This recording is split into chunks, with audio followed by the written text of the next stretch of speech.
자, 여러분 환영합니다. 오늘 우리가 같이 파헤쳐볼 자료 진짜 흥미롭거든요. 바로 가정 내 의사결정의 복잡한 메커니즘을 완전히 해독해보는 겁니다.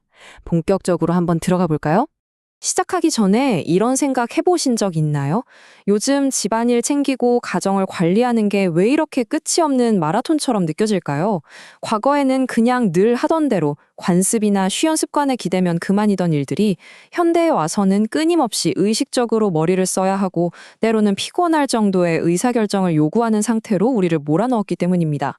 오늘 이 원문 분석을 통해 그 진짜 이유가 뭔지 명확하게 짚어보겠습니다. 이 매일 반복되는 혼란을 싹 정리해드리기 위해서 원문에서 6가지 핵심 로드맵을 뽑아봤습니다. 현대의 선택 폭발부터 의사결정의 구조, 소통 요소, 실전 4단계, 진짜 문제 찾기, 그리고 마지막으로 발견적 의사결정까지 쭉 한번 가보시죠. 첫 번째 섹션입니다. 현대의 선택 폭발. 도대체 우리한테 무슨 일이 일어난 걸까요? 과거와 현재, 이 극명한 차이를 한번 보세요. 원문에 따르면 과거에는 영양이나 식단 같은 것조차 그냥 전통이나 관습에 기대면 그만이었습니다. 엄청 단순했죠. 근데 지금은 어떤가요? 알아야 할 지식과 선택지가 말 그대로 폭발해 버렸잖아요. 더 이상 옛날 방식에만 의존할 수가 없습니다. 그러니까 이제는 집안을 관리한다는 게 무슨 기업에서나 할 법한 엄청 빠르고 정확한 의사결정 기술을 요구하게 된 겁니다. 자, 그럼 두 번째 파트, 의사결정의 구조로 넘어가 보겠습니다. 도대체 우리는 어떻게 선택을 내리고 있을까요? 니켈이라는 학자의 이론을 보면 떡 우리 모습이 보입니다. 완전 거울 같아요. 여러분은 어떠신가요? 상황을 엄청 객관적으로 쫙 분석해서 순수하게 합리적인 결정을 내리는 편이신가요? 아니면 성격이나 그날의 감정에 확 휩쓸려서 비합리적인 결정을 내리실 때가 많나요? 평소에 내가 어느 쪽인지 한번 곰곰이 생각해 보세요. 근데 여기서 진짜 재밌는 게 나옵니다. 니켈이 말하는 세 번째 범주가 있거든요.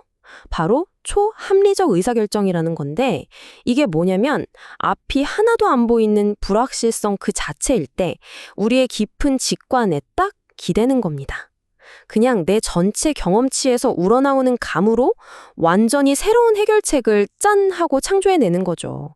진짜 매력적인 능력이죠. 이번엔 디징이라는 학자가 의사결정을 그 내용에 따라 어떻게 5가지로 나눴는지 원문으로 볼 텐데요. 예를 들어 한정된 예산 쪼개는 건 경제적 결정이겠죠? 근데 누구의 역할이나 가치가 우선이냐 이런 갈등을 푸는 건 사회적 결정이거든요. 여기서 핵심은 이 사회적 결정이 우리 가족 삶의 질을 완전히 쥐고 흔든다는 겁니다. 그 밖에도 딱 하나의 정답을 찾는 기술적 결정, 분쟁에 규범을 적용하는 법적 결정, 그리고 시스템적인 정치적 결정이 있습니다. 여기서 또 하나 중요하게 짚고 넘어갈 게 있습니다. 결정을 대하는 여러분의 태도예요. 늘 하던 대로 경험과 계획에 따라 자동 조정 모두 켜고 가는 정형적 의사결정을 하시나요? 아니면 아예 정해진 틀도 없고 계획도 없지만 혁신적으로 미지의 영역을 개척해 나가는 비정형적 의사결정을 하시나요? 세 번째 섹션입니다. 가족 의사소통 요소. 어찌 보면 이게 제일 머리 아픈 변수죠. 자, 잠깐 여러분의 집 상황을 머릿속에 그려보실래요?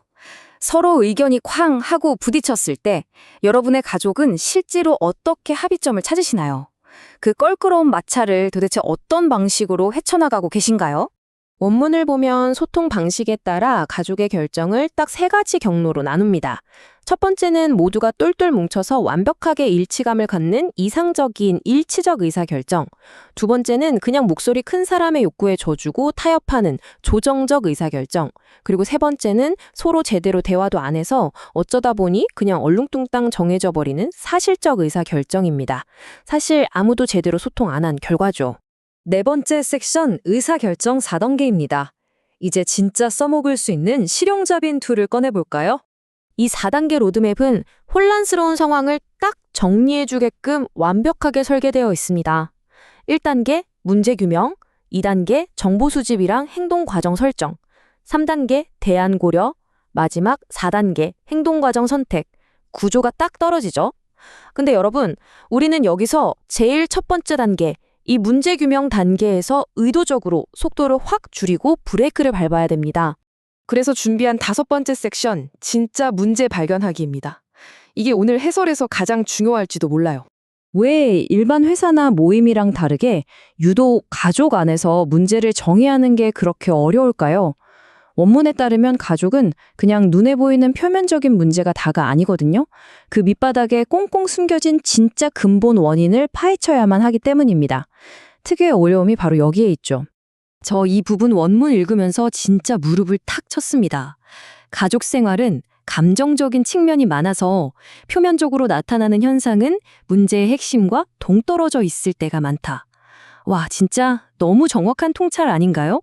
우리가 설거지 안 했다고 짜증내면서 싸우는 게 사실 가만히 들여다보면 절대 그 설거지 그 자체 때문이 아니잖아요. 그 안에 쌓인 감정이라는 장막을 걷어내는 게 이렇게나 중요합니다. 자, 드디어 마지막 6번째 섹션입니다. 불완전한 정보를 위한 발견적 의사결정 도구입니다. 우리가 일상에서 무슨 결정을 내릴 때 정보랑 팩트가 100% 완벽하게 갖춰진 상태인 적이 과연 얼마나 될까요? 거의 없죠.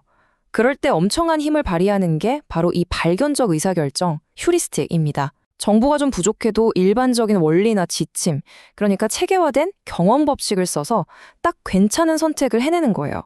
정보가 까마득하게 없는 어둠 속에서도 우리를 제대로 된 길로 안내해주는 아주 든든한 무기입니다. 자, 오늘 원문 해설을 마무리하면서 여러분께 이 질문을 꼭 던지고 싶습니다.